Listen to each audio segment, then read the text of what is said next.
a look at getting started with filming. So we're going to talk about equipment and give you some tips then that you can use straight away to get out there and start enjoying capturing video.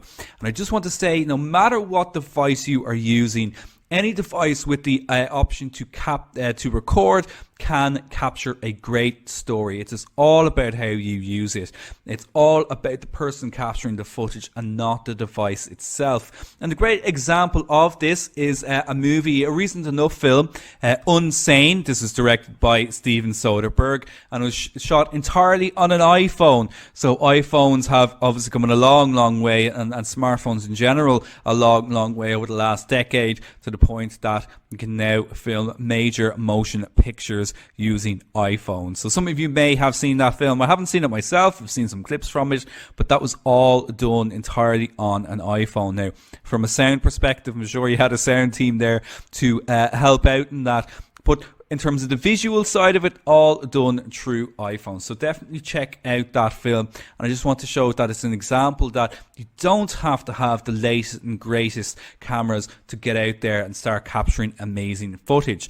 But having a quick look at the cameras that are available to us. So you may be using your smartphone to capture at the moment. You might be using an action camera like a GoPro, or perhaps you have a camcorder that you're capturing on as well. These cameras, they all have one thing in common really, which is that you can get out there and you can start recording straight away without having to worry too much about the settings.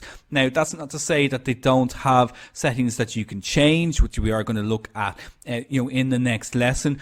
But these types of devices are great if you just want to pick up, get out and start making and capturing footage straight away. Our camcorders, unfortunately, they're kind of dying off now a little bit because of smartphones in particular, but you may still be using a camcorder, and these will offer a little bit more in the way of zoom, when it comes to being able to zoom in and out on your subject and that. But from a pure convenience point of view, smartphones, honestly, they're the best way to get started when it comes to getting into video. But devices that we're going to be kind of concentrate as we move on throughout this course are going to be ILCs, which are interchangeable lens cameras. And I say ILCs because I'm talking about DSLRs and mirrorless cameras. Any camera that has the ability to change the lens on it is an interchangeable lens camera. Okay, so rather than kind of making the distinction between a DSLR or a mirrorless camera, and if you want to know more about that, do check out my photography course. We're going to refer to them as ILCs. These are light and versatile cameras in the most case, very high quality. A lot of these cameras now have 4K ability as well. They have a huge range of accessories, so we can plug in microphones, we can plug in lights, and of course we have the ability to be able to change lenses. However, they can be very expensive depending on the type of model that you go for. For example, the Sony Alpha 9 series, the A9 series here, very highly rated, mirrorless camera for doing video, but it's also very expensive. But there are other variations and versions that you can go for that are suitable for your budget. If you are looking at getting into a DSLR and you are on a budget, €500 or $500 is a very good price point to start with.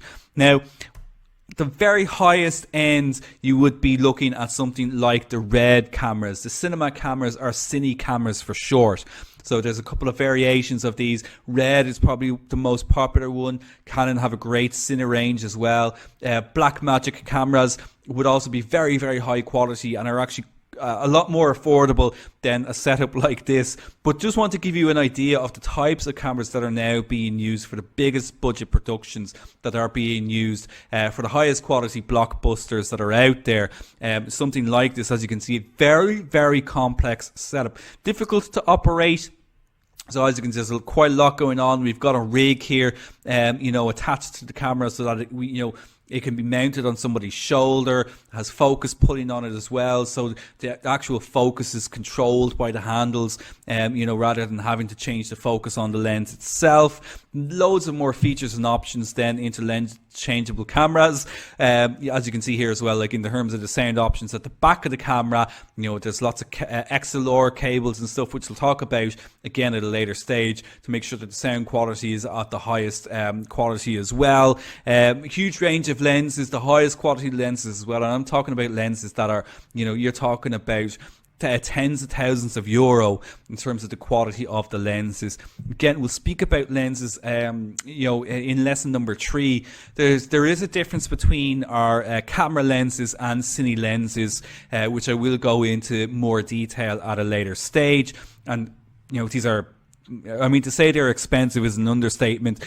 Very often they're rented out by studios, they're rented out by production teams rather than actually owning these. And if you ever were to make the investment in this type of camera, it would really be with the intention that you're offering your services to create the absolute highest level quality video that people are willing to pay for. Now, just a couple of top tips to consider just before we finish up this lesson. So the first thing I would say to you is always keep it steady. So when it comes to video, a good tripod is a must. Camera shake should be avoided at all costs when shooting video. Very unforgiving when you have shaky footage. So tripods are great for more kind of static shots, if you're setting up kind of landscape shots or you're doing interviews, but they are a little bit more limited in movement, however. So you may also want to have a look at a gimbal or a Steadicam. And this is the way to go. There's hundreds of variations of these, and there's lots of great ones for phones as well. So if you're doing a lot of footage on your phone, these are just absolutely great for action and creative capturing, because they will still keep your footage steady while allowing you the freedom to move around. Unfortunately, they can be also quite pricey, depending on the type of one that you go for the type of camera that you're using. But it is just more the point, I suppose. You want to try and keep your footage as steady as possible. When you're filming people, very, very important that you leave enough headroom. Leaving the correct amount of headroom is going to be something that will come naturally to you as you continue on throughout this course, but always be sure to leave enough room above the head. This space will make everything look correctly composed, but you also want to make sure that you don't leave too much headroom, otherwise it's going to look like they're at the bottom of the frame and they're sinking out of the shot. Now, our cameras have very advanced autofocus systems that are brilliant and generally won't let us down, but sometimes autofocus can fail. So if you find that your camera's not finding focus for you, remember your manual focus control. It will be slower going, you need to be a little bit more careful with it, but it'll give you ultimately more control. And typically I'll find myself switching over to manual focus when either, say, like, again, depending on the type of camera that you're using, sometimes autofocus can be very noisy, but also in lower light situations, you might find that the camera really, really struggles to find focus. So manual focus, always there as a backup when you need it. And when you're doing video, it's so important to have spares of absolutely everything. Spare batteries, spare cards, spare light bulbs if you're using lights, spare cleaning cloths to make sure that everything's nice and clean. Whatever you use on a shoot, always try to have a spare, because things break. Things go missing, batteries get, they lose, they get wasted, especially if you're doing intense filming. So always make sure that you have backups. And something I'll often repeat throughout this course: when you are capturing footage, shoot more than you need. Always shoot for the edit. And what I mean by that is that you're always thinking about, to the point when you're putting that footage together, that you have enough footage to work with. Always shoot more than you need. You can always cut out footage, but you cannot add more footage if you do not have it. So there's going to be situations like, say, for example, if you're filming a wedding, You want to make sure you've got loads and loads of footage, because you're not going to get the opportunity to film that wedding again, you know, if you suddenly find yourself short. And that is an absolute nightmare. So always, always, always make sure you have more footage than you need.